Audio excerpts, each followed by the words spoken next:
Nggih, para bapak langsung kemawon saya akan membedah buku yang saya tulis Madinah yang Haram. Buku ini saya pertahankan di hadapan penguji ketika saya di Yogyakarta dan alhamdulillah itu lolos. Lalu kemudian setelah lolos itu diminta dari penerbit Intrans Media Malang untuk diminta diterbitkan di Intrans Media Malang, lalu kemudian diterbitkan tahun 2024, tepatnya di bulan Desember.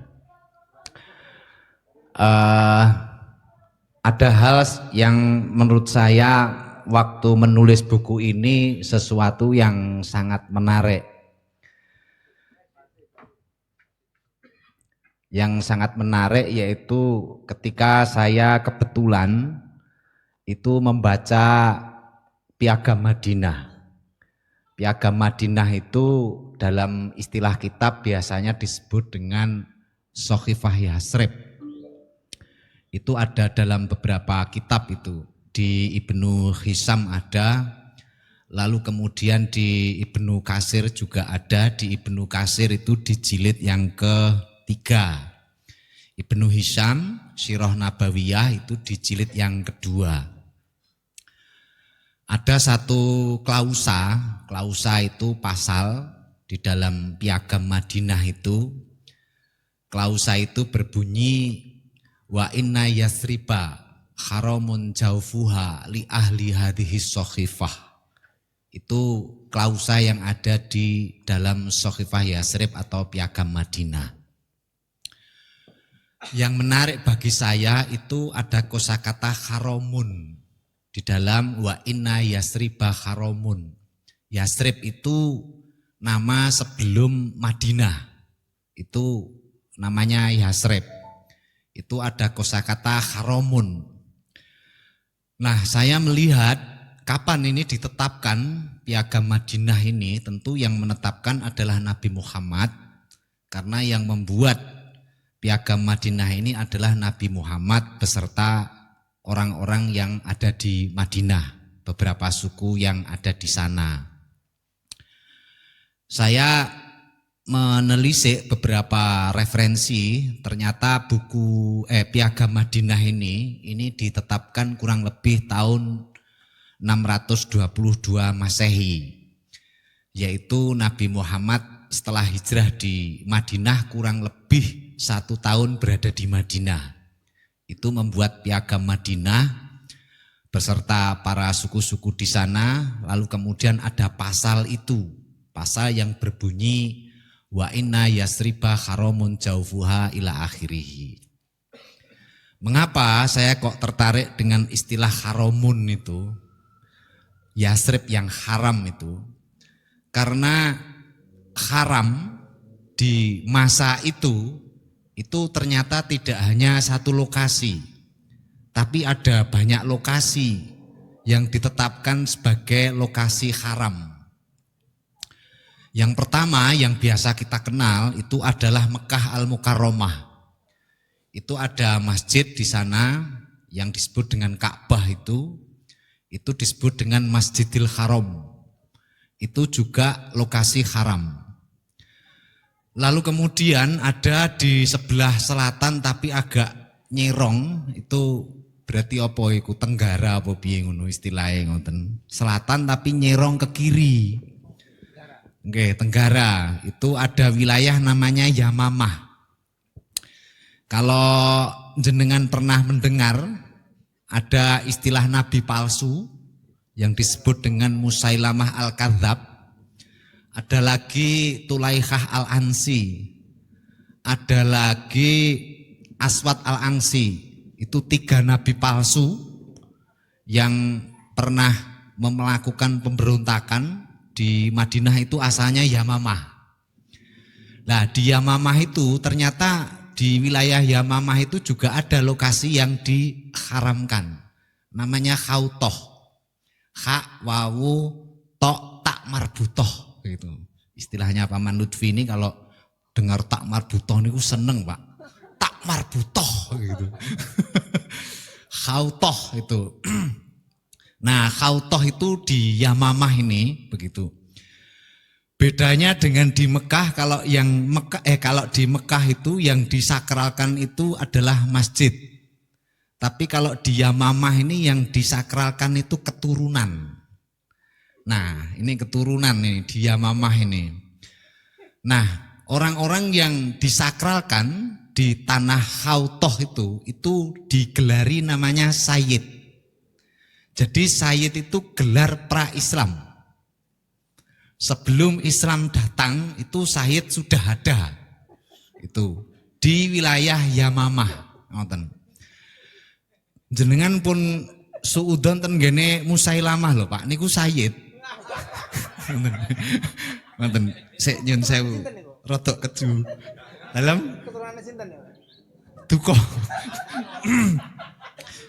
Musailamah, lalu kemudian Aswad al-Angsi, lalu kemudian Tulaikha, nabi-nabi palsu itu yang dikenal di dunia Islam nabi palsu itu adalah para sayyid. Dan untuk menjaga kesayitan di wilayah Yamamah itu keturunan-keturunan dari sayyid ini yang akan menggantikan sayyid ketika sayyid wafat itu punya gelar juga namanya nakib. Gitu. Jadi nakib ini orang-orang yang dipersiapkan yang kelak akan menjadi sayyid ketika sayyid lama sudah wafat. Lah, tempat untuk menjaga ini namanya Khawtoh, begitu. Khawtoh itu. Ada lagi tempat di sebelah selatan Mekah. Sebelah selatan Mekah itu namanya Najron. Najron itu semuanya adalah Nasrani. Sektenya itu sekte monofisit. Jadi Kristen monofisit. Itu di wilayah Najron. Kalau jenengan pernah dengar namanya Abroha, pernah dengar Pak ya? Yang nyerang Ka'bah itu domisilinya di Najron ini. Dan yang namanya Abroha itu punya gereja di Najron ini. Jadi jangan menganggap bahwa Abroha itu serendah yang akhirnya kayak nyembah berhala begitu. Enggak, Abroha itu monoteis.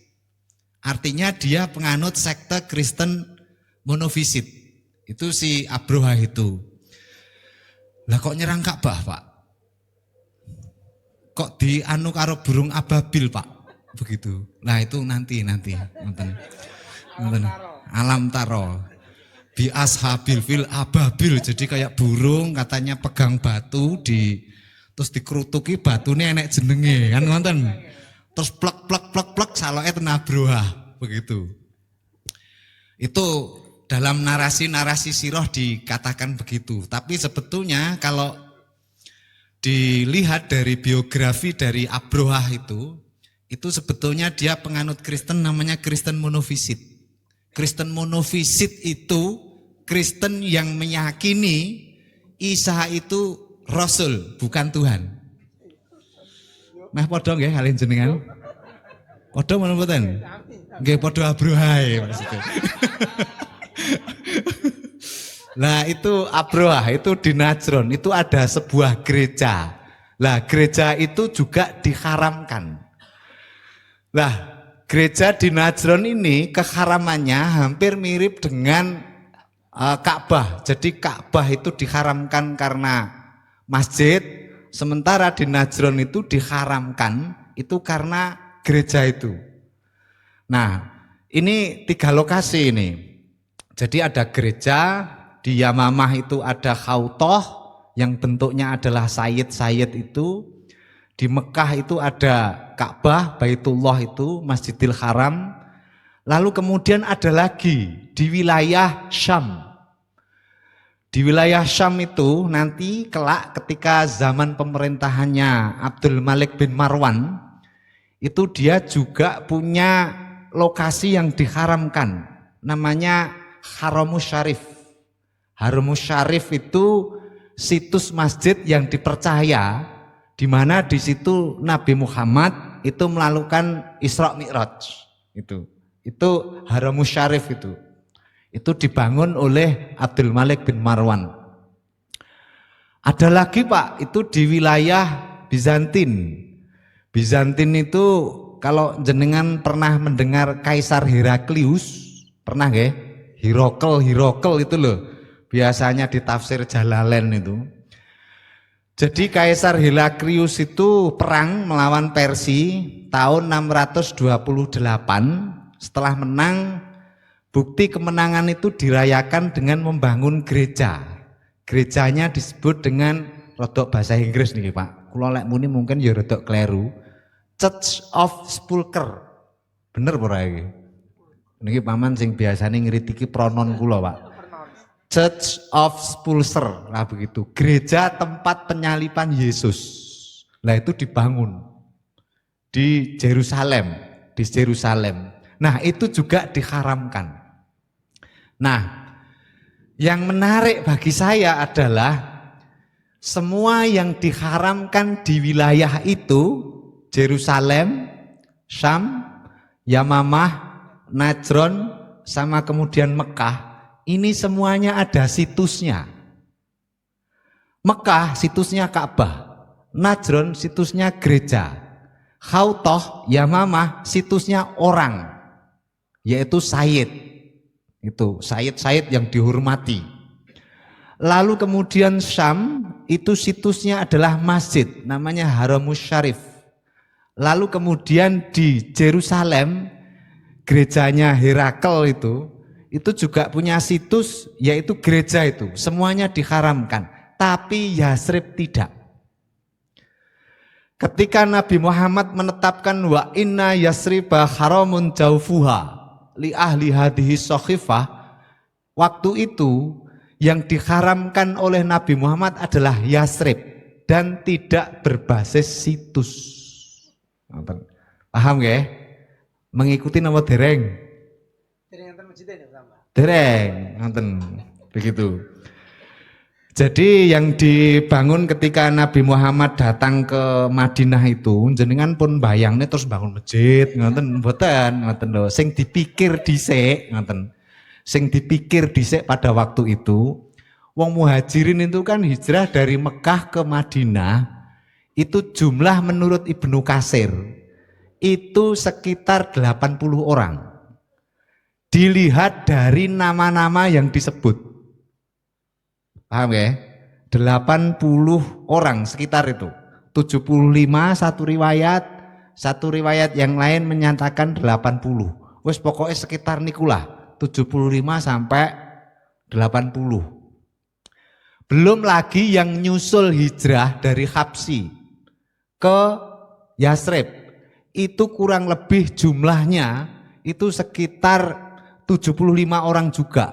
Jadi muhajirin yang ada di Madinah itu dilihat dari nama, jumlah pastinya itu kurang lebih 150 orang. 10 tahun dakwah niku sing melu kur 150. Menang aku, Pak. Kula carta media niku 1 tahun follower. Guyon. Gue sampean nganggep pelecehan aku, enggak, guyon nih. Jumlahnya 150 orang. Nah, 150 orang itu, ini secara nama loh ya. Saya tidak tahu pastinya, tapi nama-nama yang disebut di dalam kitab Sirah, kurang lebih seperti itu. Nah, yang difikirkan Nabi Muhammad pertama kali ketika ada di Madinah, itu bukan kok bangun masjid dan seterusnya. Sing dipikir wong muhajirin ini, dia berangkat dari Mekah itu enggak bawa bekal. Cara nggawa bekal, Madinah ke Mekah itu jaraknya sekitar 350 kilo. Jadi kalau bawa bekal paling nggih pun tek tenggalan. Misale nggawa roti apa nggawa telo ngono. Iku mungkin wis entek ning gone buat. Buat itu satu lokasi. Wis entek di Usyairah ten mriku. Karena 350 niku Ponorogo Banyuwangi, Pak. Ponorogo Banyuwangi, jadi pamene bawa bekal itu paling entek ten Surabaya. Wonten. Makanya yang dipikir pertama kali itu bukan bangun masjidnya dulu, tapi iki wong iki butuh mangan. Gitu loh. Butuh mangan, lalu kemudian apa yang kemudian bisa dilakukan di 150 orang yang mengikuti beliau Nabi Muhammad. Maka yang dilakukan pertama kali itu adalah melakukan mu'akhoh. Mu'akhoh itu dari akhun itu loh, mempersaudarakan. Ta'akhu fillahi akhwaini akhwaini. Saya persaudarakan atas nama Allah dua orang. Maksudnya dua orang niku. Misalnya Pak Waras karo Paman Kacelan niku. Pak Waras niki dari penduduk asli Ansor Madinah. Paman Lutfi niku dari Muhajirin, ngoten. Lah mergo Paman Lutfi ki mboten bawa bekal, maka bekerja di tanahnya Pak Waras. Begitu. Supaya apa, ngoten? Supaya ben oleh gayan dhisik. Gitu loh. Mergo lek ndak dapat gayan iki kok mangane piye? Gitu. Maka yang difikirkan itu adalah soal ma'isyah. Maka ma'isyah itu nomor 1. Perut ini kalau enggak disediopeni, Pak. Niki pikiran iso ora karuan nih, ngoten lho. Makanya perut niki harus diperhatikan dulu dan Nabi paham, gitu loh. Ta'akhu fillahi akhwaini. Paman Kacelan karo Pak Waras, Pak Rohim karo dereng ngertos. Pak Riza, Pak Andre sama Pak Ja'far, ya, begitu, dua gitu. Yang satu itu pasti penduduk lokal. Yang satu itu pasti pendatang. Jadi tidak mungkin muhajirin sama muhajirin. Maka muhajirin sama ansor. Ini yang dipikir dulu. Makanya karena itu yang dipikir dulu. Apakah pada waktu itu bangun masjid? Belum. Yang pertama ketika ini sudah selesai. Yang pertama dibangun adalah Masjid Quba. Gitu ya. Masjid Quba itu dengan Masjid Nabawi kira-kira 1 kilo sebelah selatannya Masjid Nabawi. Kurang lebih loh ini, saya kan belum pernah haji, begitu. Nah itu setelah mu'akhoh, lalu kemudian Masjid Quba, dan seterusnya, lalu kemudian Piagam Madinah, baru Piagam Madinah nyicil rumahnya Nabi dulu. Itu rumahnya Nabi. Menurut riwayat Ibnu Katsir itu rumahnya ukurannya 2 kali 2. Begitu. 2 meter, tingginya juga 2 meter. Terus atapnya itu dari godong kurma, Pak. Karena belum ada gendeng, gitu ya. Batu bata juga belum ada, jadi kayak wis dipapat ngoten mawon, terus dinam-nam kalih si pelepah kurma, lalu ditemploki dengan tanah liat. Sesederhana itu. Jadi ukurannya 2 kali 2 meter persegi. Lalu kemudian Masjid Nabawi. Nah, ketika Nabi Muhammad menetapkan Yasrib yang sekarang dikenal dengan Madinah itu ditetapkan sebagai tanah haram, saya bertanya, pertanyaan saya adalah, ini kenapa ya Nabi Muhammad kok menetapkan Yasrib sebagai tanah haram? Sudah ada Mekah, sudah ada Yamamah, dan itu berbasis situs, ini ditetapkan tidak ada situsnya lagi, begitu. Situs masjid, makam-makam para wali juga tidak ada, Pak, begitu loh. Makam-makam para wali juga tidak ada, gitu. Wali apa? Wali Madinah saurunge Nabi Muhammad, ngono. Kalau ada wali kutub apa? Gitu, kutub selatan atau kutub utara? Belum ada. Jadi pertanyaan-pertanyaan yang berkutat seperti itu membuat saya ingin meneliti lebih jauh. Ini sebetulnya Nabi Muhammad ini apa maksudnya menetapkan Madinah itu sebagai lokasi yang diharamkan. Nah, begitu. Inilah yang kemudian saya mencoba meneliti, yang kemudian menghasilkan buku Madinah yang haram ini. Nah, untuk menelusuri maksud Nabi Muhammad menetapkan Madinah itu sebagai lokasi haram, saya melihat sejarah Madinah dulu. Gitu. Madinah pra-Islam itu sebetulnya kayak apa? Gitu. Sebelum kedatangan Nabi Muhammad. Nah, kalau jenengan tertarik ingin meneliti Madinah pra-Islam, begitu, itu ada beberapa sumber-sumber. Jadi kalau meneliti itu perhatikan sumber primernya. Gitu. Ada beberapa sumber primer yang terkait dengan sejarah Madinah itu. Itu bisa dirujuk, yang pertama itu bukunya atau kitabnya Ibnu Syabbah. Judulnya Tarikhul Madinah Al-Munawwarah. Itu ada 4 jilid yang menjelaskan tentang Madinah pra-Islam itu di jilid yang pertama. Ada juga itu yang primer, itu adalah kitab yang ditulis oleh Ibnu Zabala. Judulnya Akhbarul Madinah, yang menjelaskan Madinah pra-Islam itu di jilid yang ke-8. Ada juga itu Samhudi, Wafaul Wafa bi Akhbari Tahril Mustafa. Itu juga menjelaskan Madinah pra-Islam, tepatnya di jilid yang kedua.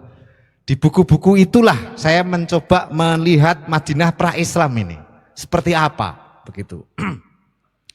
Nah, ternyata singkatnya begitu, Madinah pra-Islam ini secara kependudukan itu terbagi menjadi 2, begitu. Ada Yahudian, ada Yatahawat. Yahudian itu mengacu orang Yahudi asli. Jadi lek ning Quran itu enek tulisannya ya bani Israil dzkuru ni'mati allati ila akhirih. Itu maksudnya kepada Yahudi asli, bukan Yatahawat. Paham nggih? Paham nggih? Paham. Nah, Yatahawat itu Arab yang menjadi Yahudi.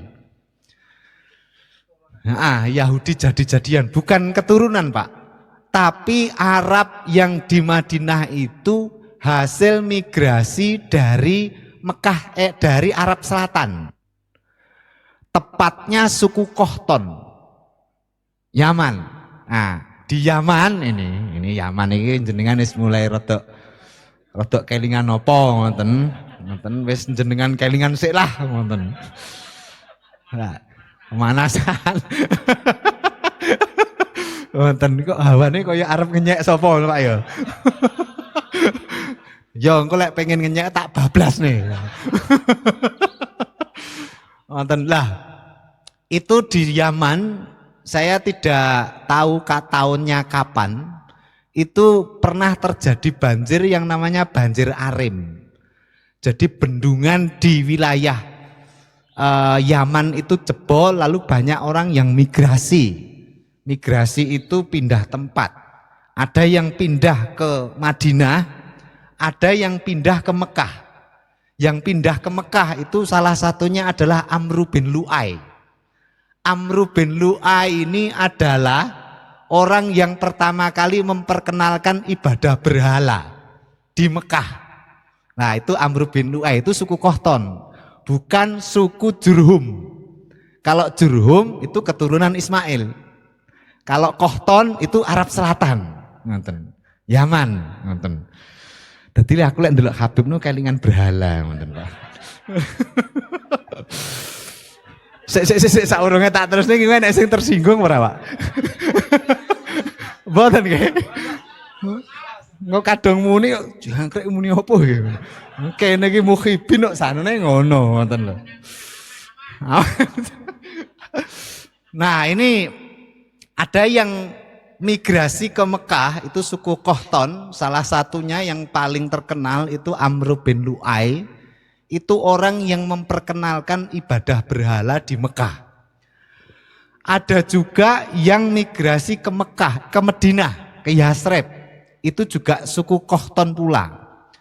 Mereka berdiam diri di Madinah, di mana Madinah sebelum kedatangan suku Kohton dari Arab Selatan ini dikuasai oleh Yahudi asli. Yahudi asli ini maksudnya piye? Yahudi asli itu adalah Yahudi yang migrasi dari Yerusalem karena Yerusalem diserang Kaisar Polintus. Di bumi hanguskan, lalu Temple of Solomon itu diratakan dengan tanah. Orang-orangnya dibunuh, yang sempat lari itu salah satunya itu lari ke Madinah, begitu. Makanya ini disebut dengan Yahudi asli karena dari Yerusalem, begitu. Nah, larinya tahun berapa? Itu larinya tahun 70 Masehi. Jadi melayu keng mriko Pak, begitu dari Yerusalem lalu kemudian menuju Madinah. Setelah Madinah mendirikan kerajaan, raja pertamanya namanya Malik bin Ajlan. Nah, di sana lalu kemudian ada migrasi dari Arab Kohton itu masuk ke Madinah karena di situ ada Malik bin Ajlan. Lalu Arab ini berpindah agama menjadi Yahudi. Itulah sejarah Arab Yahudi di Madinah, atau dalam istilah kitab disebut dengan Yatahawat. Jadi kalau ya Bani Israil dzkuru ni'mati allati an'amtu alaikum ila akhirih, itu maksudnya yang Yahudi asli, bukan yang Arab Yahudi. Paham ya? Nah, lalu kemudian Arab yang menjadi Yahudi atau Yatahawat itu kawin-mawin dengan orang Yahudi. Setelah kawin-mawin dengan Arab Yahudi ini, mereka satu suku dengan yang lain itu campur Pak. Jadi mana yang Yahudi Arab yang keturunan murni dari Arab itu kabur gitu. Kabur. Jadi iki sing Yahudi asli apa ora? Yang tahu orang dari 3 bani. Bani Nadir, Bani Qainuqa, lalu Bani Quraidah. Nah, itu biasanya sing ngaji tafsir Jalalain mesti paham nih. Itu. Nah, lalu kemudian di waktu itu baik di Mekah ataupun di Madinah, lokasi itu tidak pernah aman. Mengapa kok tidak pernah aman? Karena belum ada satu otoritas yang otoritas ini melindungi semuanya. Karena rata-rata masih berbasis suku. Begitu. Karena berbasis suku maka terjadilah yang namanya disebut dalam kitab itu khilfu. Khilfu itu persekutuan suku. Misalnya Pak Waras niki suku Qainuqa, lalu paman niku suku Quraidah, terjadilah khilfu. Lah khilfu itu ada 3. Ada 3 khilfu yang paling lemah, itu adalah khilfu yang didasarkan karena yang lemah ingin minta perlindungan pada yang kuat. Yang kedua, khilfu yang didasarkan untuk kebutuhan yang sifatnya perang. Perang misalnya aku arep perang karo Pak Waras, saya khilfu dengan Pak Rijal. Ayo dikeroyok ae kowe ngono. Potongane kaya Habib ngono. Nah, begitu misalnya. Itu khilfu. Mengke bar menang pisah lagi. Hartane Pak Waras kita bagi 2. Ngoten, pisah lagi. Ada khilfu itu yang selamanya. Kalau selamanya itu biasanya ditandai dengan saling mengawinkan keturunan. Keturunan saya sama keturunan Pak Rizal dikawinkan. Nah, ini biasanya khilfu yang kuat.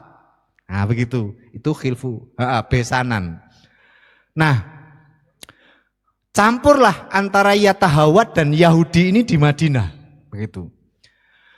Setelah campur-campur di kemudian hari, ada persoalan waris yang mana di antara suku-suku kecil ini juga punya hasrat ingin menguasai tanah-tanah milik suku-suku kuat.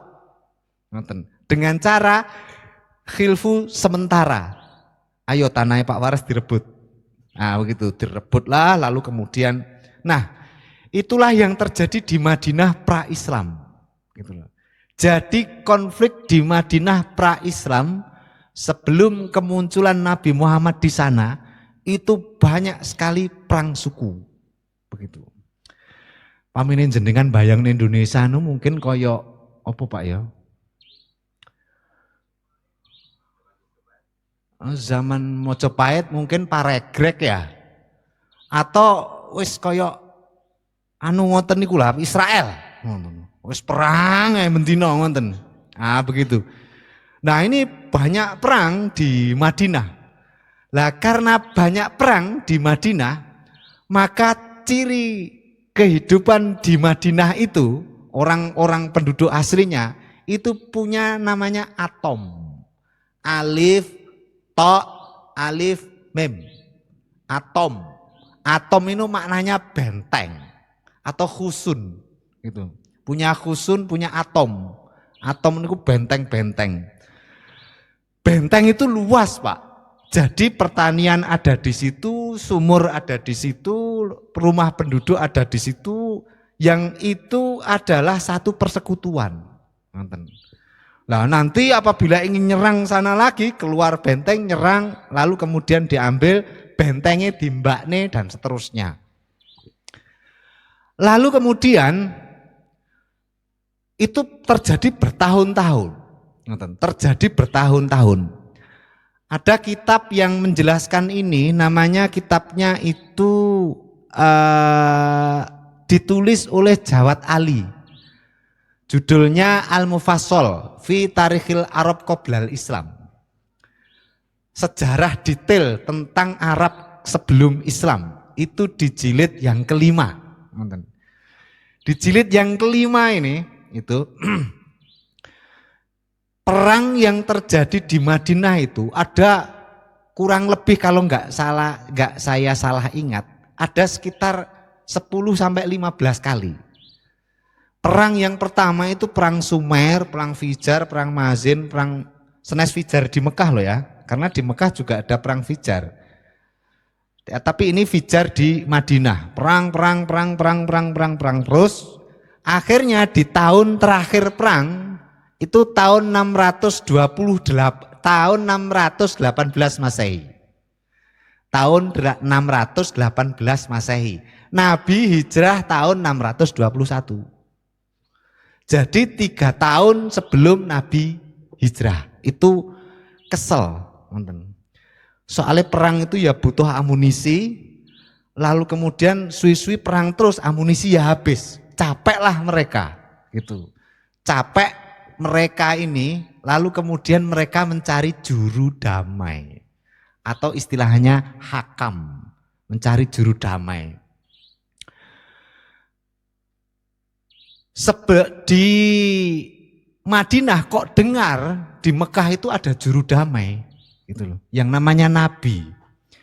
Jenengan, persepsi jenengan terhadap Nabi sama persepsi orang Yahudi terhadap Nabi itu beda, Pak. Lek Nabi mungkin loh ya, di jenengan itu seorang ritualis, religius, ahli imam khususiyah begitu. Sering lakot jalan. Mungkin loh ya. Soleh begitu. Tapi bagi Yahudi tidak. Gitu loh. Yahudi itu persepsinya mereka terhadap Nabi itu adalah orang yang akan mengembalikan kerajaan Israel. Makanya disebut dengan Mahdi atau Mesianis. Atau di Indonesia itu dikenal dengan istilah Ratu Adil. Eru Cokro. Ah begitu, Eru Cokro. Loh, kok dengar di Madinah ada seorang nabi? Mereka mendengar bahwa di Madinah itu ada seorang nabi. Karena di Mekah dulu sebelum Nabi Muhammad itu hijrah ke Madinah, itu orang Mekah itu pernah bingung bahwa iki Nabi Muhammad iki nabi beneran utusan Tuhan atau main-main, begitu. Makanya karena orang Mekah itu sulit mengidentifikasi bahwa Nabi Muhammad itu nabi betulan atau nabi main-main, begitu. Itu mereka mencari tahunya ke Madinah.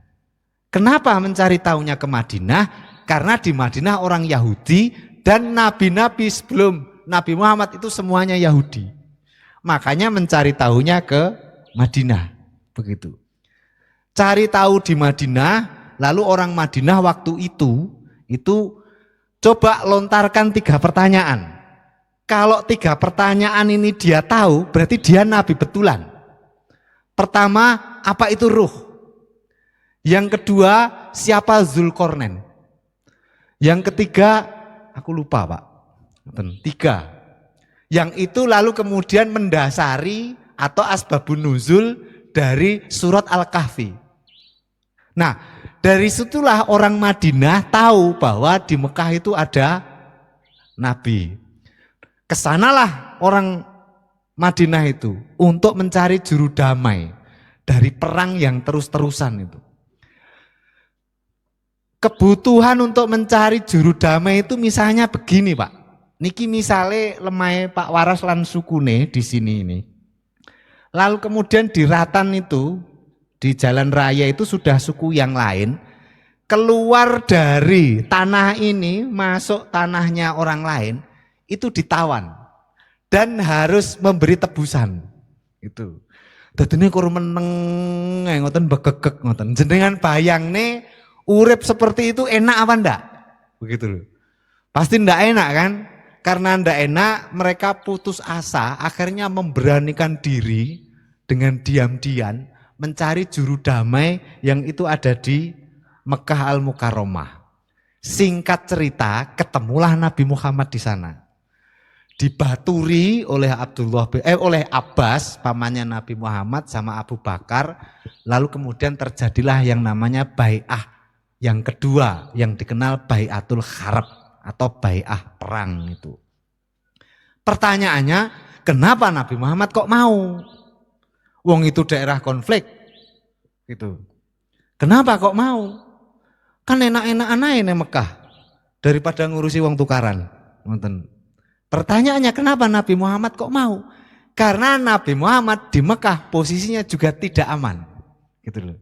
Tidak amannya kenapa? Wahyu-wahyu yang turun di Nabi Muhammad itu kebanyakan tidak memberi tempat kepada orang-orang kaya Mekah. Wahyu itu banyak mengkritik orang kaya Mekah. Makanya orang kaya Mekah ini tersinggung dengan wahyu Nabi. Begitu loh. Jadi bukan orang Mekah itu tidak bertuhan Allah Pak. Jenengan pun salah persepsi. Jahiliyah itu, penyembah berhala itu jangan dikira mereka ini nyembah berhalanya, enggak. Itu tawasul Pak. Mana butuh.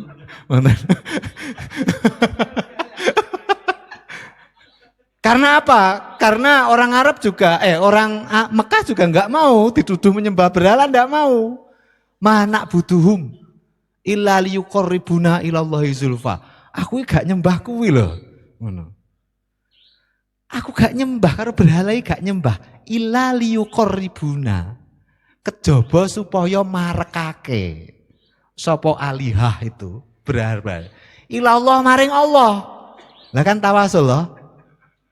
Zulfa sak parek-pareke. Ngoten. Jadi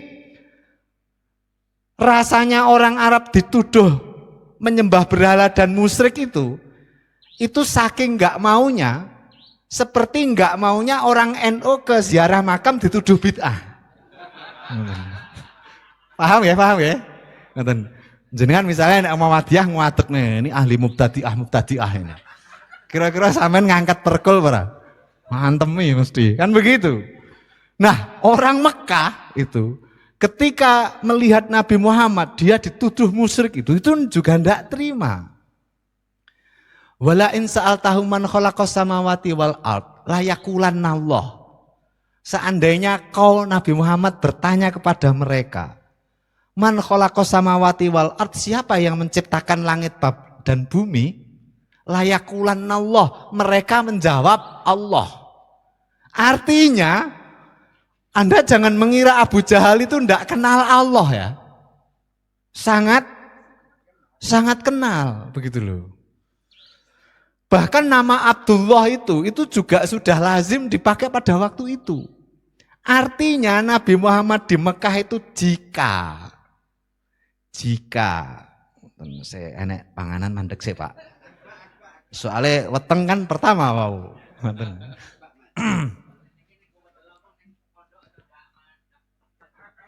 Pondok Punti.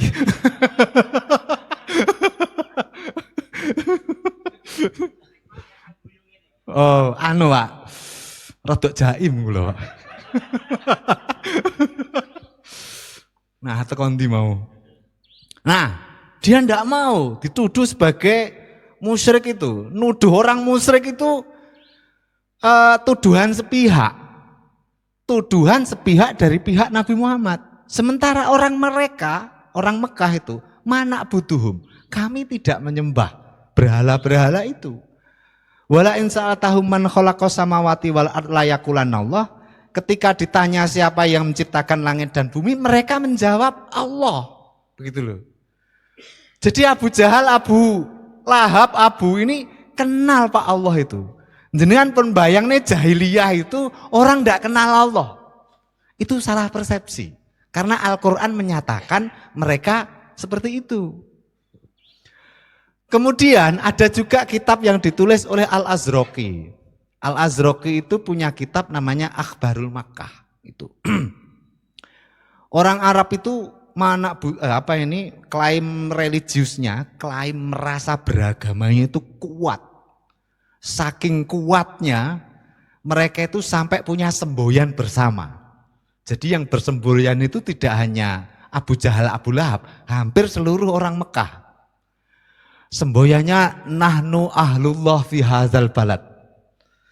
Kami ini the people of God, begitulah. Cara basa kerene ngono. Kami ini keluarga Allah, begitu. Walam yazazaka fi ahdi Ibrahim. Sejak Nabi Ibrahim sampai kita itu tidak pernah berubah. Kita ini keluarga Allah. Dan nama-nama Abdullah banyak dipakai sebelum Nabi Muhammad diutus menjadi nabi. Salah satunya Abdullah bin Mas'ud. Abdullah bin Mas'ud itu masuk mengikuti Nabi Muhammad, itu usianya 38. Berarti mulai TK itu namanya sudah Abdullah. Gitu. Bapaknya Nabi Muhammad, sebelum Nabi Muhammad diutus menjadi nabi dan urung lahir, itu namanya sudah Abdullah yang artinya hamba Allah. Kan begitu toh? Masuk Abdullah artinya waras. Nah begitu. Begitu. Jadi klaim religiusnya orang-orang Mekah ini sangat kuat. Nah, karena klaim religiusnya sangat kuat, maka ketika Nabi hadir di sana, Anda berpersepsi jika Nabi Muhammad itu mengenalkan Allah di orang Mekah, itu kira-kira nguyai segoro apa enggak? Saudara-saudara yang beriman, halo. Begitu. Kira-kira nguyai segoro apa enggak? Monggo kita sami nyembah Allah. Alamat wis suwi mat aku mat ngono. Sekasep ngono. Nah, itu orang-orang Mekah begitu ya. Orang-orang Mekah klaim religiusnya kuat. Lalu persoalannya di mana? Kok Nabi Muhammad ini ditolak? Gitu loh. Podo-podo nyembah Allah. Nabi Muhammad yo nyembah Allah, wong Mekah yo nyembah Allah. Tapi kok Nabi Muhammad diusir, persoalannya di mana? Nah niki jenengan harus jeli di dalam membaca sejarah Muhammad itu. Lek Nabi Muhammad menyiarkan Islam dan Islam itu Tuhannya Allah, wong Mekah wis nyembah Pak. Ngoten nggih. Nah dari sini persoalannya di mana? Persoalannya adalah wahyu-wahyu Allah yang turun kepada Nabi Muhammad di awal-awal Mekah sampai akhir-akhir Mekah, iki isine ngritiki wong sugih-sugih Mekah sing nyembah Allah. Mudeng ora? Contoh, alhaakumut takasur hatta zurtumul maqabir ila akhiri. Alha wis nglalekake kum ing sira kabeh apa at-takasuru akeh-akehan bondo. Nah, kan ngritik orang kaya kan? Masa akehan-akehan bondo wong melarat. Lalu kemudian wailul likulli humazatil lumazah. Lalu kemudian jenengan wis ngerti arti dhewe ning pondoke Mbah Fatah, mosok gak ro ya anu lah ngoten. Ada lagi banyak. Jadi yang dikritik oleh wahyu itu orang yang merasa religius, yang mereka ini sangat mementingkan kehidupan duniawi dan tak merasa iba sedikit pun terhadap orang-orang miskin. Halo, ngantuk no mboten?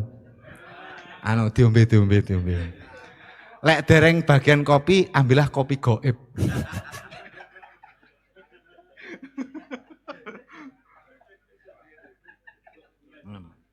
Etok-etok ngombe ngeten lho, Pak. Nah, lanjut. Lah lalu kemudian gitu. Lalu akhirnya Nabi Muhammad ini karena wahyu-wahyunya ini, jadi perasaan orang Mekah itu begini. Aku ki nyembah Allah wis suwi lho, Mat. Aku ki yo merawat Ka'bah. Organisasi di Mekah yang merawat Ka'bah ini ada organisasinya, Pak. Namanya Humas. Ha mem sin, Hamasa, maknanya semangat agama. Jadi merawat Ka'bah itu ngopeni wong tawaf, ngopeni wong haji, dan seterusnya. Itu organisasinya namanya Humas. Jadi semangat agamanya tinggi, begitu. Nah, aku ki nyembah Allah wis suwi. Lah kok wahyu sing turun ning awakmu, wahai Muhammad, kok ngritiki aku? Nah, ini kira-kira gambarannya seperti itu. Aku ki dadi kiai wis suwi. Aku ki dadi Habib ya wis suwi. Misale. Aku dadi Habib wis suwi. Iki tiba-tiba nek PWI. Guyon. Begitu. Kritik wahyu-wahyu ini tidak memberi tempat terhadap orang yang mengklaim dirinya sebagai orang yang sangat religius. Nonton. Karena tidak memberi tempat, maka mereka memusuhi Nabi Muhammad. Jadi persoalannya Nabi Muhammad diusir dari Mekah itu bukan karena Nabi Muhammad itu menyebarkan agama tauhid, bukan mengajak menyembah Allah, tapi persoalannya adalah wahyu itu mengkritik orang kaya Mekah yang tak sedikit pun merasa iba terhadap suku-suku yang lemah. Makanya kemanusiaan itu nomor awal, Pak, di Al-Quran itu. Rasa kamanungsan, rasa kamanungsan itu jiwa manusiawi. Cara basa keren itu humanisme. Humanisme itu nomor wahid, begitu. Nah, begitulah kisah Muhammad. Makanya Nabi Muhammad itu sampai diusir dari Mekah gara-gara itu.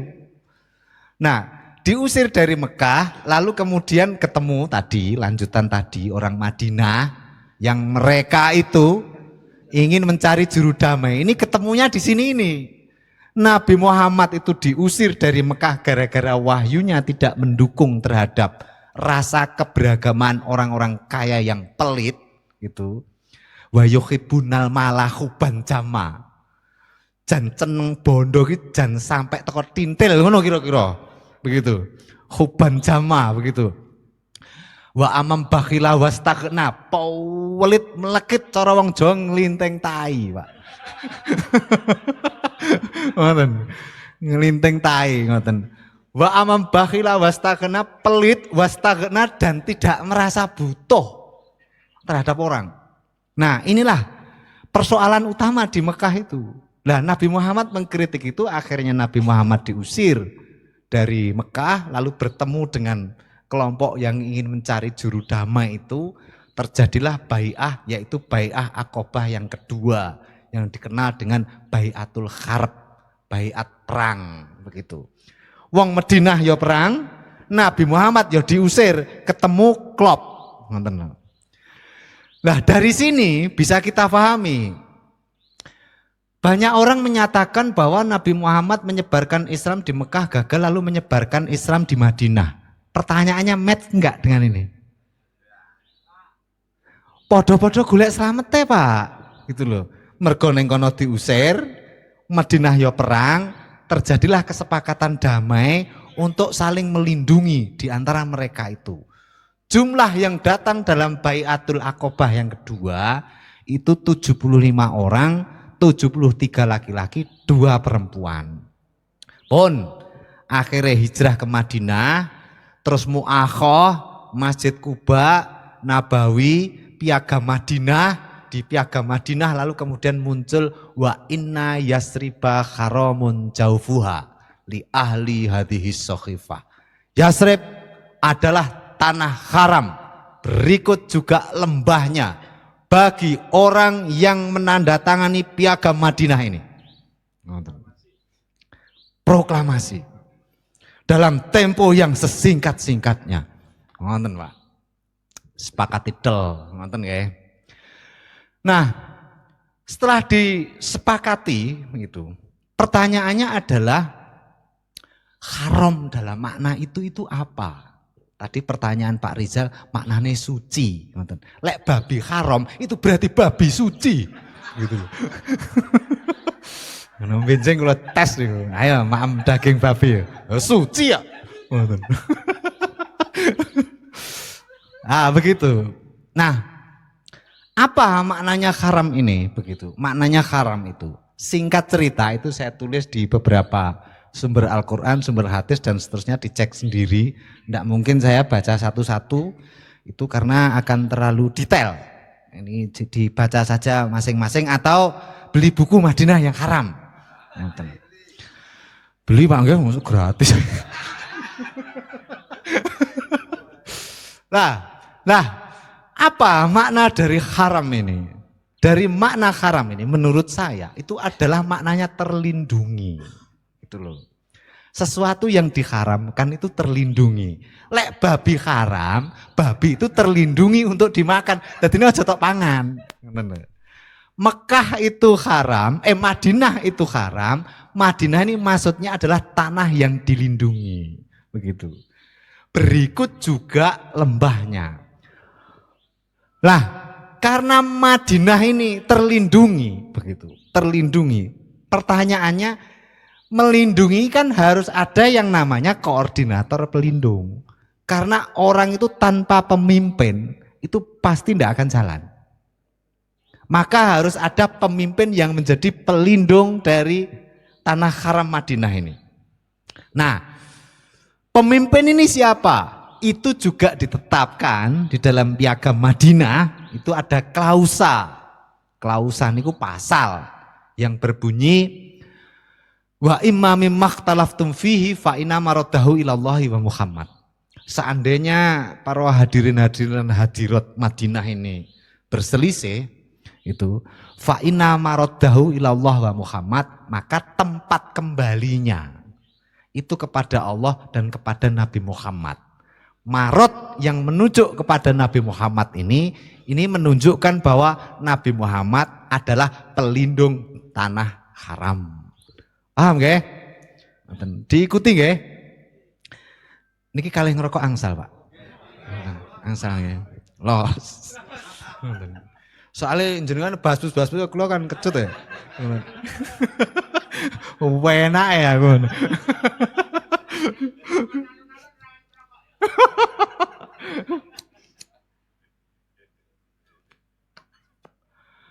Nah, berlanjut.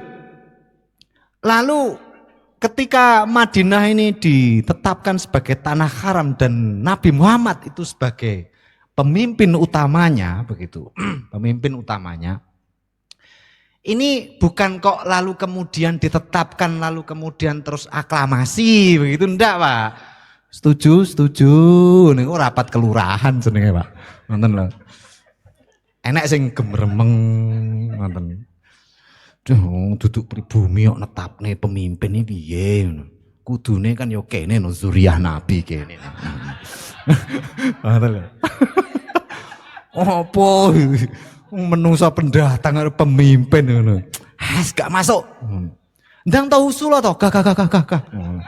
Nah, ini nanti kasak kusuk begitu nanti menjadi kelompok munafik. Jadi munafik itu istilah yang tidak setuju kepemimpinan Muhammad. Dalam konteks karena Piagam Madinah itu politik, maka munafik itu istilah politik, bukan istilah agama. Saudara-saudara yang beriman dan beramal saleh. Rasane pidato menika karo pidato khol beda, Pak ya.